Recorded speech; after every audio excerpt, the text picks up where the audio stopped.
Dr. Daniel, mengapa kita haram menjamah daging haiwan liar?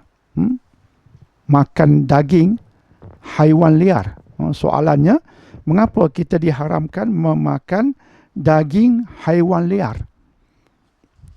Daging haiwan liar, contoh daging apa?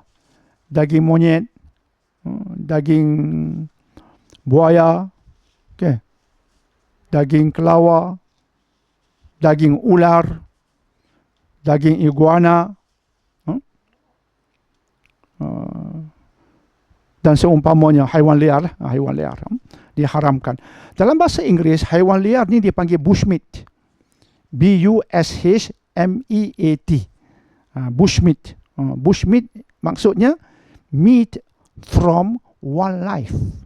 Meat from wildlife that are hunted for human consumption. Bushmeat ialah daging haiwan liar, yang mana haiwan liar itu diburu untuk mendapatkan dagingnya untuk dimakan oleh manusia. Itu dipanggil juga sebagai juadah eksotik. Ridwan, dipanggil juga itu sebagai juadah eksotik. Di Malaysia dikatakan sudah ada, di Indonesia sudah ada, di negara China lagilah ada. Untuk kesegaran, untuk kesihatan, untuk itu, untuk ini.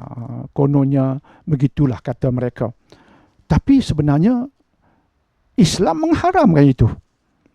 Dalam hadis Sahih Muslim disebutkan antara benda yang Nabi SAW sebutkan sebagai haram dimakan, apa dia? Kullu dhinab minas siba'.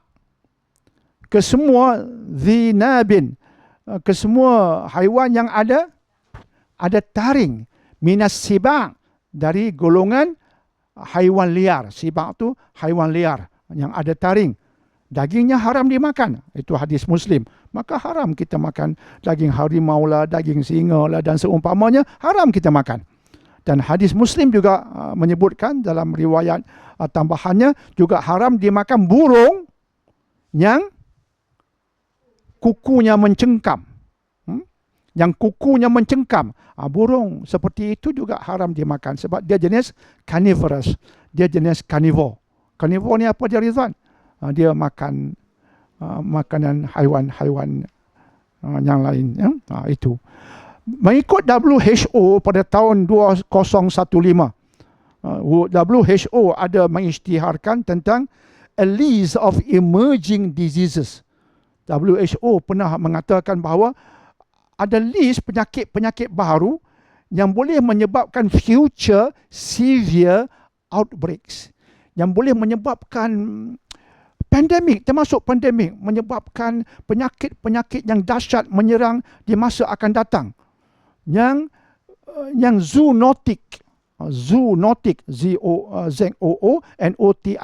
Maksudnya yang penyakit itu pada asalnya menjangkiti haiwan, tapi sekarang sudah menjangkiti manusia dan menyebabkan severe outbreaks yang mendatangkan penyakit dahsyat kepada manusia. Pada asalnya dia berada pada haiwan, tapi jangkitan itu melompat kepada manusia. WHO telah mengatakan bahawa kemerbahayaan ini akan datang disebabkan apa? Antara sebabnya ialah bushmeat. Disebabkan antaranya manusia sudah ketagihan, sudah teringin, cenderung untuk makan daging haiwan liar yang berkemungkinan pada daging itu ada kuman-kuman tertentu yang boleh mendatangkan penyakit yang belum pernah menyerang manusia, tetapi disebabkan cita rasa manusia sudah berubah nak mengambil daging-daging itu, maka kuman mereka, sumber-sumber penyakit pada haiwan itu akhirnya melompat pada manusia. Dia panggil zoonotic diseases, yang kata WHO pada masa akan datang mungkin akan jadi wabak yang dahsyat. Kesan daripada itu.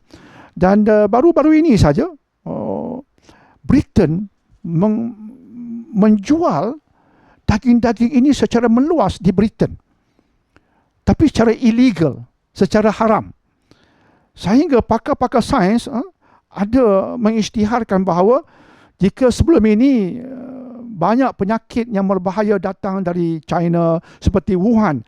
Mungkin selepas ini, penyakit pandemik ini akan datang dari Britain. Sebab apa saintis berkata demikian? Sebab nampaknya orang putih di Britain ini semakin cenderung dengan makanan eksotik dalam bentuk daging-daging yang kita panggil sebagai bushmeat tadi. Daging-daging yang datang dari haiwan liar. Tengok padah daging haiwan liar kepada orang yang memakannya dan kepada dunia. Allahu Akbar. Ajaran Islam begitu cantik. Awal-awal lagi Nabi SAW telah menekankan tentang pengharaman daging haiwan liar berdasarkan dalil yang telah kita sebutkan tadi, insya-Allah. Allahu a'lam bissawab.